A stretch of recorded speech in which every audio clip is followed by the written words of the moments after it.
Guys, आज के video में हम लोग बात करेंगे फंडामेंटल राइट्स के बारे में। क्या आपको पता है आपका अधिकार क्या है? आपको क्या पता है कि हमारे देश के संविधान में बहुत सारे हम लोग को अधिकार दिया गया है? क्या आपको पता है? नहीं पता है तो आज हम लोग क्या करेंगे, इसको जानने की कोशिश करेंगे। तो सबसे पहले क्या होता है कि हमारे देश के संविधान में पार्ट 3, जैसे आप लोग जानते हो कि पार्ट 3 जो भारत के संविधान का एक पार्ट है, वो किस लिए जाना जाता है? उसमें भारत के नागरिकों के लिए अधिकार दिया गया, जिसको हम लोग फंडामेंटल राइट्स के नाम से जाना जाता है।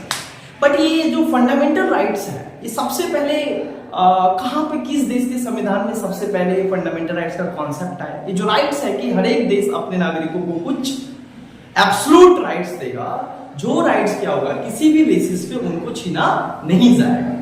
तो इस चीज को सबसे पहले जिस देश ने ड्राफ्ट किया, उस देश का नाम है American constitution. So American constitution was the first constitution who had given the fundamental rights to their own citizen.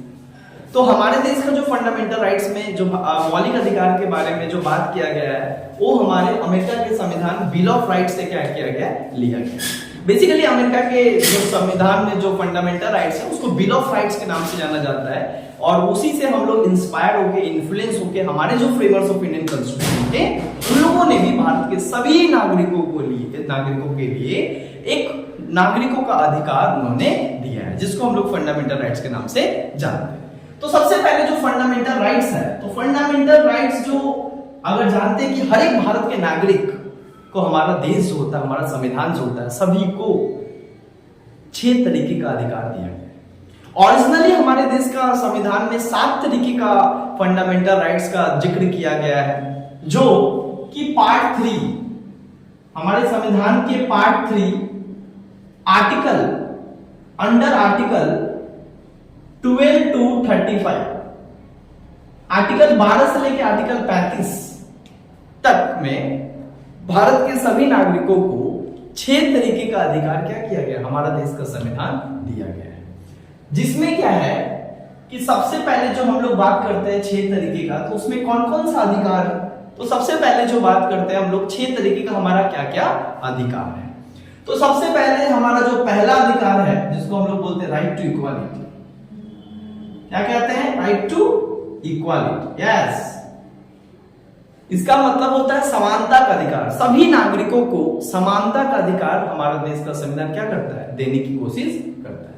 साथ ही साथ राइट टू इक्वालिटी जो है, आर्टिकल 14 से लेकर आर्टिकल 18 तक में हमारा देश का संविधान सभी नागरिकों को समानता का अधिकार देता है।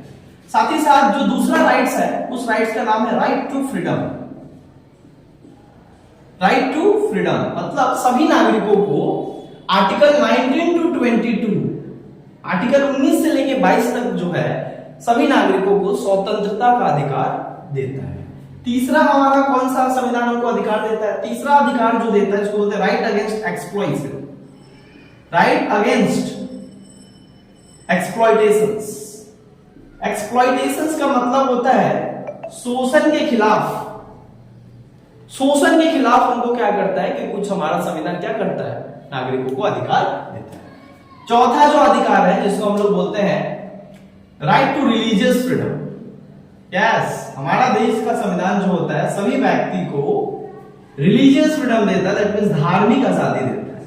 ये बात का गवाह है कि हमारा देश का जो संविधान है, हमारा देश जो है वो एक सेकुलर देश है, जहां सभी लोगों को अपने धार्मिक प्रचार प्रसार करने का अधिकार देता है। पांचवा जो अधिकार हम लोग को दिया जाता है, उसको हम बोलते हैं राइट टू कल्चरल एजुकेशन।